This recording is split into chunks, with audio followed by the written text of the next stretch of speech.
It's fucking awful, dude.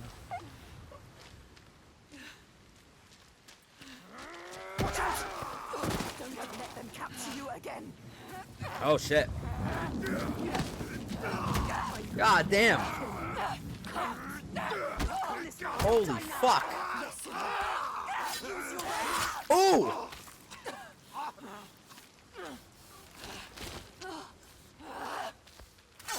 You do not deserve to die here, Senwa. Ooh! Noodle here, and today I want to talk about one of the most anticipated games that I was waiting for the longest time, and that's Hellblade II: Senua's Saga.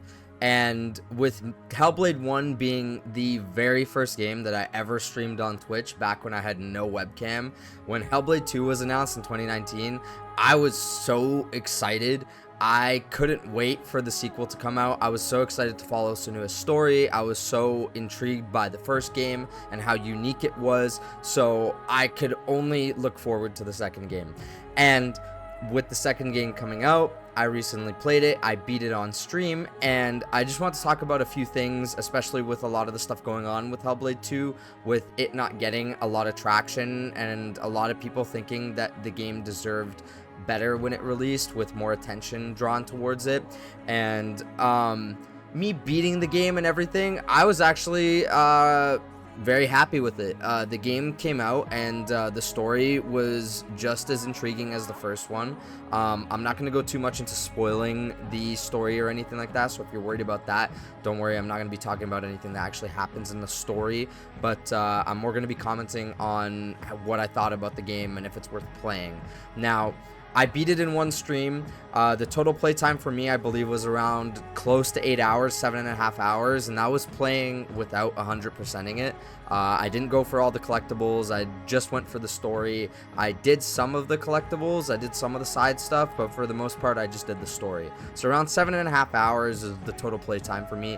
I'm assuming if you went for the full collectible route and stuff like that, and you 100%ed the game, you're probably looking at around 9 to 10 hours. It's not really anything crazy, but the one thing that I did notice about the game is they improved on everything from the first game. So if you're looking on just playing the game and trying to continue Senua's story and looking for if it's worth playing or is it going to leave a bitter taste in your mouth and you should just keep it with the first one, definitely play the second one. It continues the story. It's very good looking. The Unreal Engine 5 makes it look amazing, and the combat is one of the things that I noticed was really cool and very upgraded from the first game. The first game felt very stiff. The combat is very similar to the first game, but it just feels more fluid. Your dodges, your parries, and everything feel more seamless. The whole game honestly feels like a cutscene, which was really cool. And even the combat, when you're going in between enemies and slicing into them, and you'll finish off one enemy and it'll lead right into the next one, which was really fucking awesome. I thought that was cool. There was a couple cool horror elements that were brought into the game. There was a lot of creepy areas, nothing too scary, but obviously with the voices and it representing schizophrenia with Senua, I thought that they did a very good job, and I've definitely upgraded compared to the first game. Now, one of the things that I noticed playing through it, and my biggest complaint, and probably my only complaint through playing the entire game, was on the technical side of things. I did play this game on PC, and I did play it on day one, so I'm assuming they will patch it. But there was a memory leak issue, and it was especially noticeable when there were flame effects on the screen, and over time of playing and everything like that, my frame rate would just die. It was unplayable. And for some reason, if you were to flicker between the frame generation options of the game and turn DLSS off and on, oftentimes it would fix the lag and the game would run fine after. It was especially prominent on one of the boss fights, which kind of ruined the boss fight for me.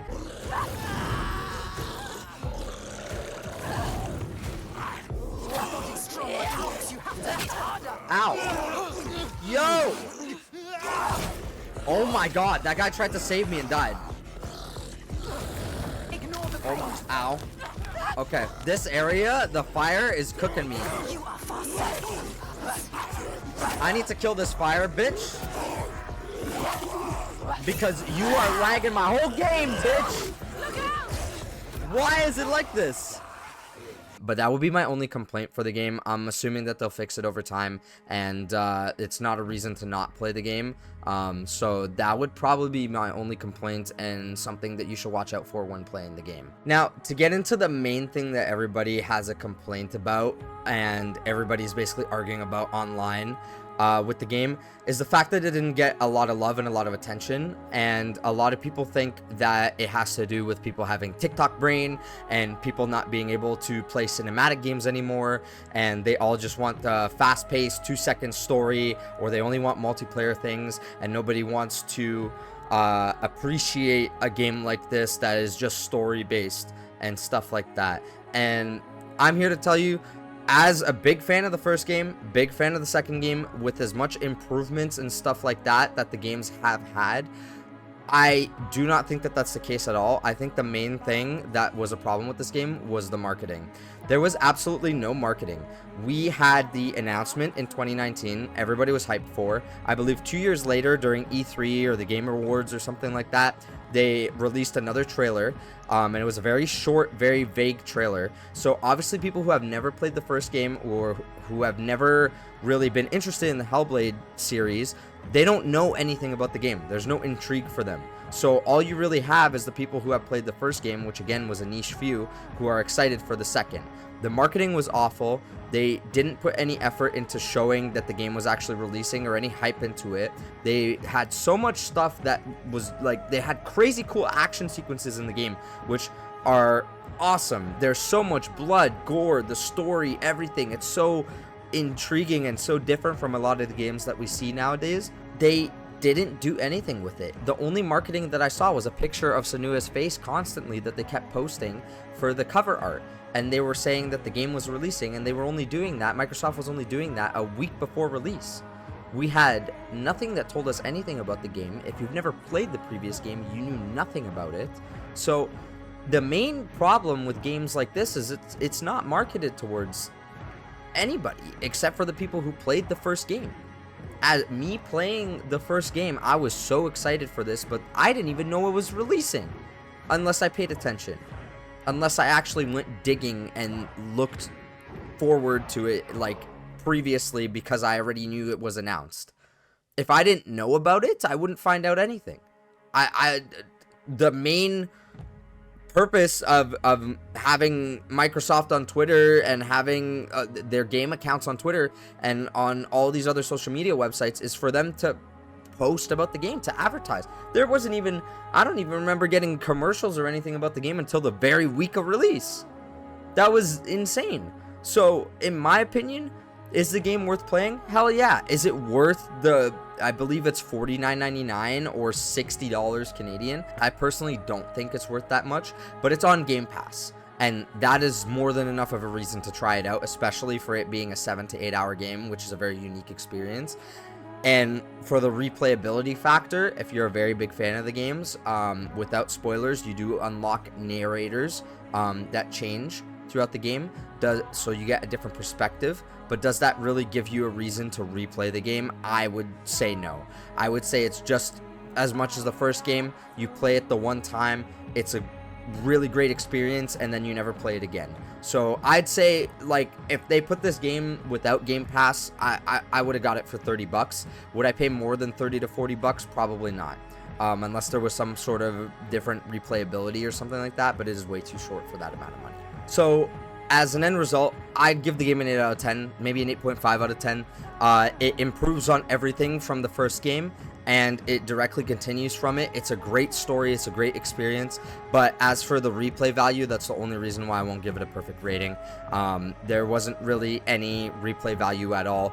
The story is pretty straightforward. It's you know, they tell everything that they need to tell within the first playthrough, and it's a beautiful game. I probably won't be replaying it until maybe a couple of years, until I want to replay both of the games back to back for the whole story together. Yeah, I think honestly this game just failed because of the marketing. There's no other reason. I think it's a great game, and unfortunately they just dropped the ball on the marketing. And if they marketed it a bit better and showed it off a bit better for what it is, I think it would have done a lot nicer in terms of player count and in terms of hype and stuff like that. So unfortunately, that's just the reality of it. The people who are going around saying that it's kids with TikTok brain and people don't want to focus on a cinematic experience are just completely wrong. We have games like Baldur's Gate, we had games like Red Dead, we have a lot of people looking forward to GTA's campaign, and even a lot of people with the new Call of Duty that's being announced with Black Ops 6. A lot of people are even looking forward to the campaign. People like single player game stories. People look forward to it. It just has to be marketed properly, and it has to be worth the hype. So that's my opinion. I hope you enjoyed the video. Let me know what you think about the game below, if you plan on picking it up or if you've played it already, and I'll catch you in the next one.